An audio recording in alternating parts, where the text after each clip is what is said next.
Selamat pagi semuanya, perkenalkan nama saya Andes Radina Borosyombing dengan NIM A1A223030. Saya akan menjelaskan tentang kerusuhan 13 Mei 1969 yang terjadi di Malaysia. Untuk memenuhi tugas mata kuliah Sejarah Asia Tenggara dengan dosen pengampu Ibu Reka Seprina MPD. 13 Mei 1969 sebuah tanggal yang meninggalkan bekas mendalam dalam sejarah Malaysia.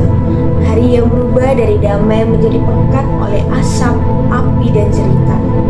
Hari ketika perbedaan etnis melanda menjadi konflik berdarah yang mengubah arah masa depan negara.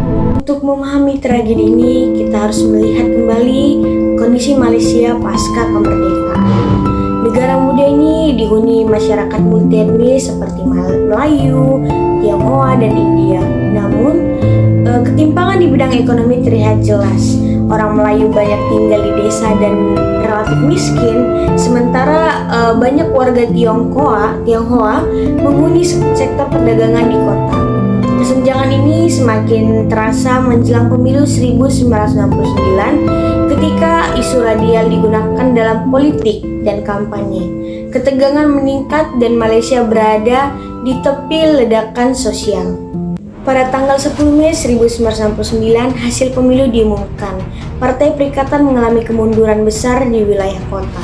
Beberapa partai oposisi merayakan dengan pawai dan sebagian peserta memasuki kawasan kampung Melayu sambil meneriakkan slogan-slogan yang dianggap provokatif. Sebagai balasan, UMNO merancang pawai pada 13 Mei. Disinilah segalanya mulai memanas. Sebuah pertemuan dua kelompok di jalan saling ejek-ejekan, lalu saling lemparan batu. Kerusuhan pun dimulai. Akibat dari kerusuhan ini, api menyala di mana-mana, toko-toko dibakar, rumah-rumah dijarah, bahkan kota Kuala Lumpur berubah menjadi arena kekacauan yang tak terkendalikan. Kelompok-kelompok dari dua etnis saling serang, sementara ribuan orang ketakutan mencari perlindungan. Sementara itu, pemerintahan Malaysia mengumumkan darurat nasional. Pemerintah Malaysia menurunkan tentara dan polisi, namun dalam 3 hari pertama saja puluhan nyawa sudah melayang. Angka resmi mencatat 196 korban jiwa. Tetapi, sejumlah laporan meyakinkan jumlah sebenarnya jauh lebih besar dari angka 196 jiwa. Kerusuhan ini memicu perubahan besar dalam politik Malaysia. Pemerintahan membentuk Mageran atau Majelis Gerakan Negara yang mengambil alih pemerintahan Malaysia. Dari tragedi ini pula lahir dasar dan ekonomi baru pada 1971, sebuah kebijakan untuk mengurangi ketimpangan ekonomi antara etnis dan mendorong stabilitas nasional. 13 Mei menjadi pelajaran pahit bahwa ketidakadilan ekonomi dan politik identitas dapat meledak menjadi tragedi besar.